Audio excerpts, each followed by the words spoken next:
We were told 3 partial meltdowns, don't worry about it. Now we know it was 100% core melt in all 3 reactors. Japan is, by orders of magnitude, many times worse than Chernobyl. Never in my life did I think that 6 nuclear reactors would be at risk. Well, TEPCO is like the little Dutch boy. All of a sudden we have cracks in the dike. You put a finger here, you put a finger there, and all of a sudden new leaks start to occur, and they're overwhelmed. Literally making it up as they go along. We're in totally uncharted territories. You get any nuclear engineering book, look at the last chapter, and this scenario is not contained in the last chapter of any nuclear engineering textbook on the planet Earth. So they're making it up as they go along, and we are the guinea pigs for this science experiment that's taking place. All radiation is damaging. It's cumulative. Each dose you get adds to your risk of getting cancer.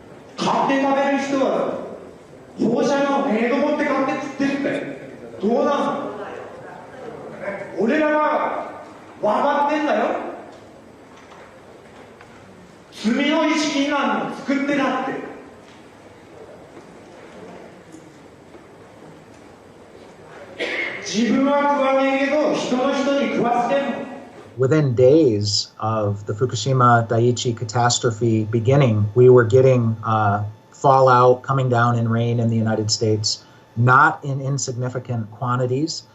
And also, of course, the seafood, not only does the ocean's currents bring the radioactivity this way, but also the sea life itself, the bluefin tuna, migrated from Japan to North America and carried the radioactive cesium in its flesh over here. Wow, not a good time to be eating tuna. The food chain remains contaminated for hundreds or thousands of years, and we'll start seeing lung cancer and leukemia, I think 2 to 5 years from now. And then solid cancers will start appearing 15 to 60, 70 years later. So the ace up the sleeve of the nuclear industry is the incubation time for cancer. It takes a long time for cancers to develop once you have inhaled or been exposed to these radioactive elements. And no cancer identifies its origin. And so there is already a level of cancer in society, but it's going to increase dramatically. The problem is not really under control. It will not be under control for, it's estimated, between 40 and 100 years from now. There's no way to clean it up. They say 40 years, but they can't clean it up. They can't. And the site's still unstable and vulnerable to natural disasters. If there is another earthquake, a serious one, 6, 7, 8 or 9 magnitude, that would rattle all these 1,060 tanks. It would rattle the damaged cores, spent fuel, whose structures have already weakened. Yes. That's a potential very, very serious threat. Approximately 300 tons of water was filtering through the site until early this month, becoming laced with radioactive materials and then seeping into the sea. Another factor is the ever-increasing amount of water accumulating inside damaged infrastructure. Once it makes its way into reactor buildings, it mixes with radioactive isotopes. For months, TEPCO workers have been pumping up 400 tons of water every day and storing it in tanks on site. There's 1,060 tanks, stainless steel water tanks, that are holding the water which they keep pumping into the damaged reactors and the spent fuel storage pools. From the air, the scale of the problems at Fukushima become clear. The growing mass of storage tanks now dwarfs the plant itself. More than 1 million tons of highly radioactive water is now stored here. But the tanks have been hastily built. They're made of steel plates, bolted together, rather than welded. Last week, workers detected a major leak in one of those tanks.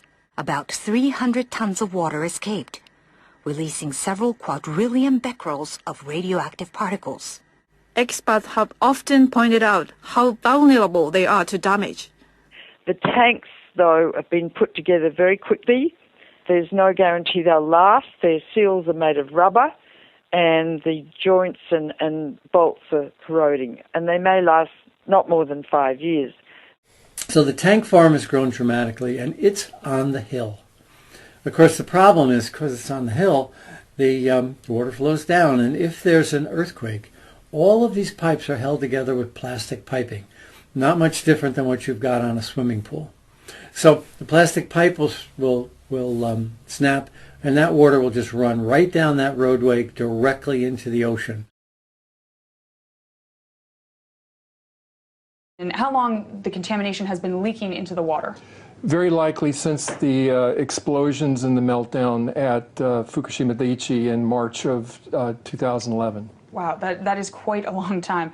Now, how much and what sort of radiation is leaking into the Pacific? I know there's all different types, so if you can explain that in a little detail. Well, clearly what we've seen now is the movement of radioactive hydrogen, tritium, which is a mobile radioactive isotope, but clearly radioactive cesium, 134, 137, strontium-90. We're seeing a full range of radioactive contaminants now moving, which indicate that the damaged cores of these reactors, the meltdowns themselves, are now contributing to the contamination of the Pacific Ocean and groundwater that's moving at about a rate of 300 to 400 metric tons per day. So that radiation has been leaking into the water and polluting the fish continuously for the last 2 years. Radioactive iodine-129, its half-life is 17 million years, plus strontium, plus cesium, plus tritium, and I could go on and on and on. If it gets into the sea, the algae concentrated hundreds of times, then the crustaceans concentrated hundreds of times, then the little fish, then the big fish, then us. Because we stand on the apex of the food chain. You can't taste these radioactive elements, you can't see them, and you can't smell them. They're silent. This graphic shows the gradual contamination of the Pacific Ocean due to leaks of radioactive water from the crippled Fukushima nuclear plant in Japan. The simulation, which was run by a German Marine Research Institute, shows the entire Pacific waters being polluted by radioactive water in just 6 years. The fuel core of Unit 4 at the Fukushima Daiichi nuclear plant. More than 1,500 fuel rods sit in a damaged storage pool 30 metres above ground. Yeah, the amount of radioactivity in the rods themselves is about 14,000 times that of the Hiroshima bomb. We are dealing with diabolical energy. E equals mc squared. It's the energy that blows up nuclear bombs. Einstein said, nuclear power is a hell of a way to boil water.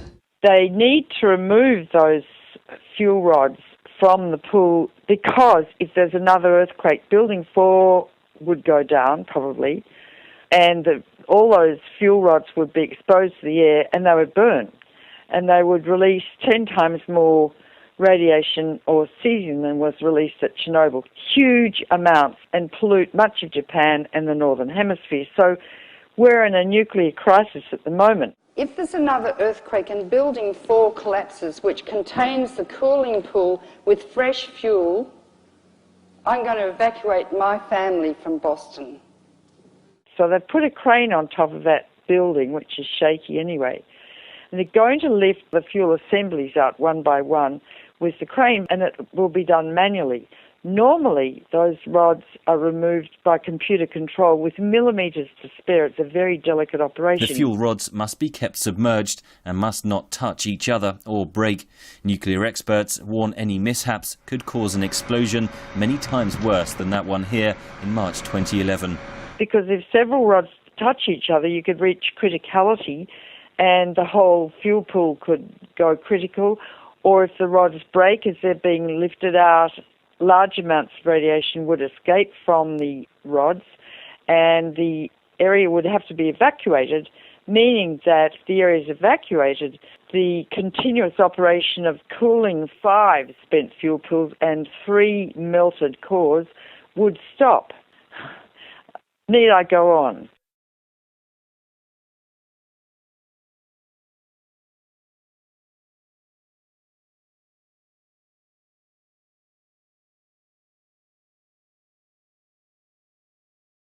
We need to get subscribed and get this unity stronger and beat YouTube at their own game. Okay, that's what this is about. Like I say, go to the remix button, hit the remix button. That way you'll have this video and keep up with this. Otherwise, YouTube's just going to control us, guys, and it's really bad.